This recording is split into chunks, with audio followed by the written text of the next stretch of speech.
Good morning to everyone. It's wonderful to see you here. We promise, even though the goal that we will state over and over again of reducing recidivism, we will not ask you to say it too many times in a row. I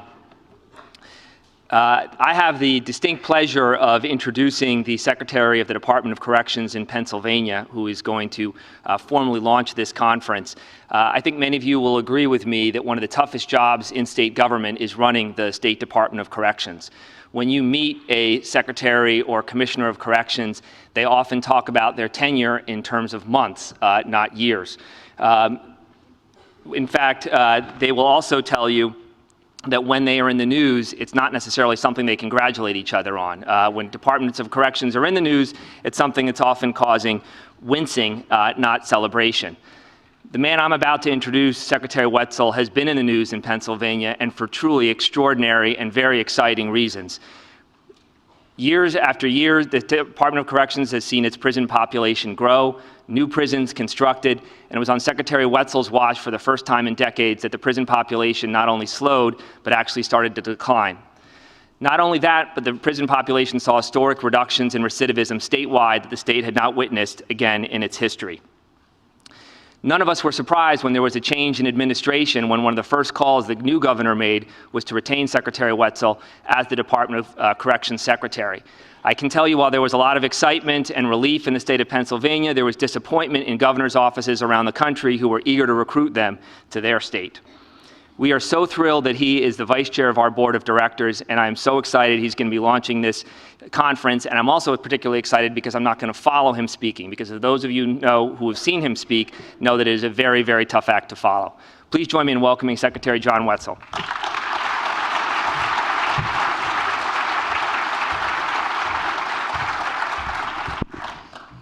Wow, I'm going to sign Mike up to be my agent. That was awesome. But I'd ask you to please lower your expectations.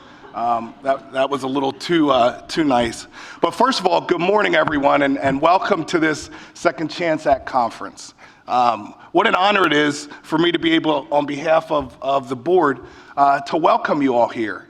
I'm blown away by how many people are here. Mike told me it was going to be like 20 people, so he set me up a little bit.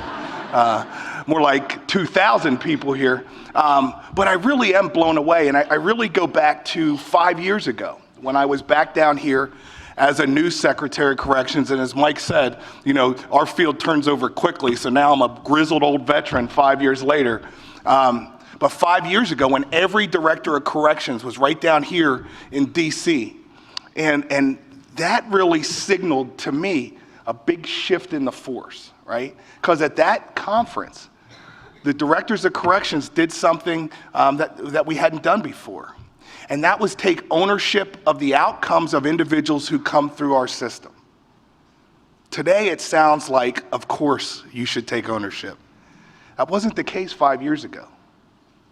And I really think on a day like today, it's really proper to, first of all, recognize the investment of the Bureau of Justice Assistance in people, in our communities, in our correction systems, and in all of you right here. The amount of leadership that we've gotten on corrections issues and criminal justice issues, certainly from the Obama administration and certainly from Congress, has been remarkable. But I'll tell you, the work that you all do, the work that we all do, really sent a signal that they chose wisely, and they made a good investment. And we've come eons in the past 5 years as it relates to corrections, criminal justice. We talk about recidivism and recidivism reduction, and you'll hear that thousands of times today. But I'd ask us to really think about not talking in the terms of recidivism, but talking in the terms of people. Because second chances are about giving people, giving humans, giving individuals a second chance. And I won't speak for you, but speaking for me, if I was judged by my worst day, I wouldn't be sitting here. Now, some of you, your worst day may have been jaywalking or something, may not be like my worst day, but trust me when I tell you, if I was judged by one moment in my life and it was the wrong moment, I'm scared to think what people would think of me. I'm fortunate in that people judge me holistically by all my accomplishments. And when I have a misstep, or our system has a misstep, which happens several times a day, frankly, they judge that through the filter of what they know about me holistically. Now think about if we applied that same approach to individuals who committed crimes and individuals who were in our systems. And we said, yes, there needs to be accountability. What you did had a negative impact on our communities, and you need to be accountable for that. But we said that in the context of saying, but now we're going to help you and we're going to put you on a path, not where you don't commit another crime, because that's a pretty low bar. We're going to put you on a path to be a successful, fully restored citizen. Wouldn't that be great? And folks, we're closer to that today than we've ever been. But just talking about it isn't going to get us there. And it really starts with our acknowledgement of the value of human beings regardless of what they did. Right? Because if we don't value an individual, then we can treat them however we want. But I'll tell you something about corrections and incarceration, and specifically about how we incarcerate individuals. The conditions of confinement, the programming, what occurs day to day inside our prisons, how we treat individuals when they come out of our system. Do we give them an opportunity? Do we give them jobs? All that, every way we respond to crime says more about us than it does about the individuals who commit the crime. Because holding someone accountable and valuing them and creating an environment where they can be restored, none of those are inconsistent. As a matter of fact, I submit that all three of those is exactly what our system should look like. I mean, folks, we're not splitting the atom here in corrections, trust me, or I would not be up here, right? I mean, the criminal justice system at its core is just as simple, that when someone commits a crime, our response to that crime should be equal in proportion to the action itself. But pay attention to this part, because we don't always get this part right.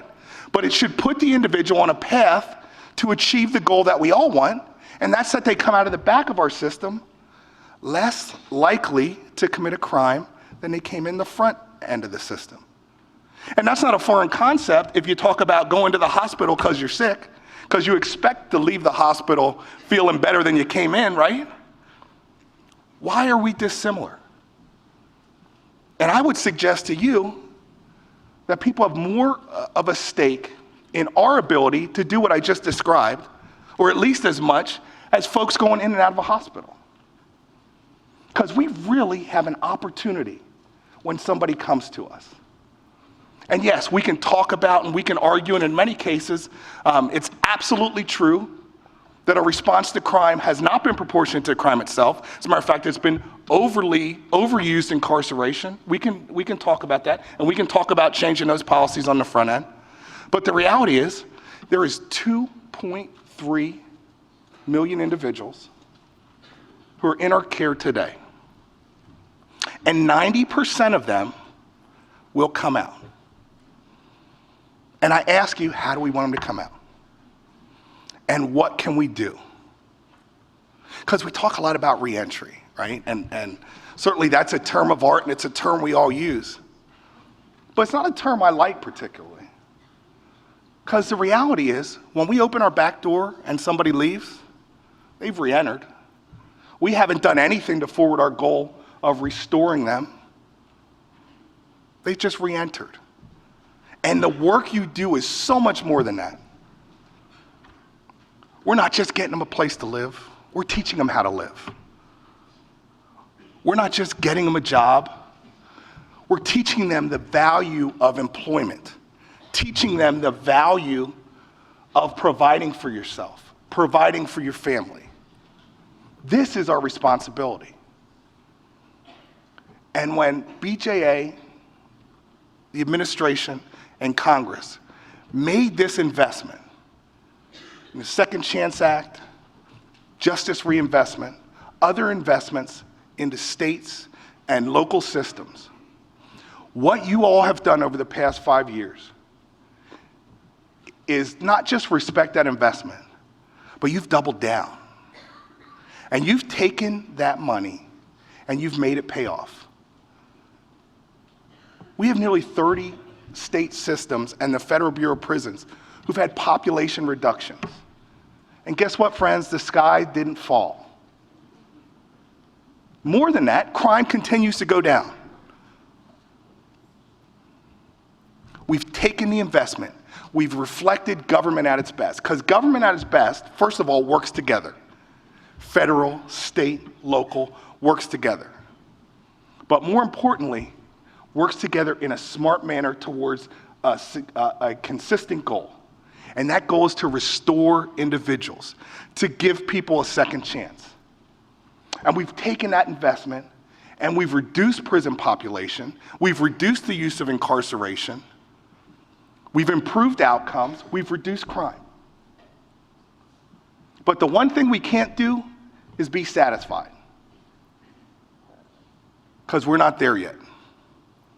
And as policymakers across the country, from here on out, are looking to further reduce, we can say yes. We've showed you over the past 5 years that it's not inconsistent to reduce prison population and have crime go down.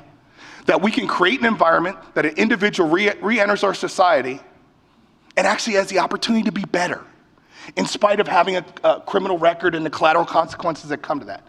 We've showed them that they can have faith to lock less people up. But that's not good enough. And at this point in our country, as we shrink the footprint of this system, and thank God we're shrinking it, you talk about the Second Chance Act, I challenge you to think about it in a different manner. Because we spend a lot of time talking about the individuals who come through our systems. But understand this, when we give those folks a second chance, when we create an environment where they can be successful, there's a whole group of people, children of individuals who are incarcerated, who we don't talk nearly enough about. And I submit to you that when we do this right, that Second Chance Act is a first chance act for a whole group of citizens that we don't talk about enough. And this is the land of the free and the home of the brave. And the fact that we have so many children impacted by these policies should really be in the front of our mind at every turn. And you and we and all of us have the opportunity to take second chances and turn them into first chances for kids who deserve it, and for families that deserve it, and for communities that deserve it. So the Second Chance Act is a smart investment, and it's a smart investment because of the work you've done, and the work you continue to do, and the work you will do. But let's keep in mind that the Second Chance Act, at its best, is a first chance act, and America needs us. Thank you very much.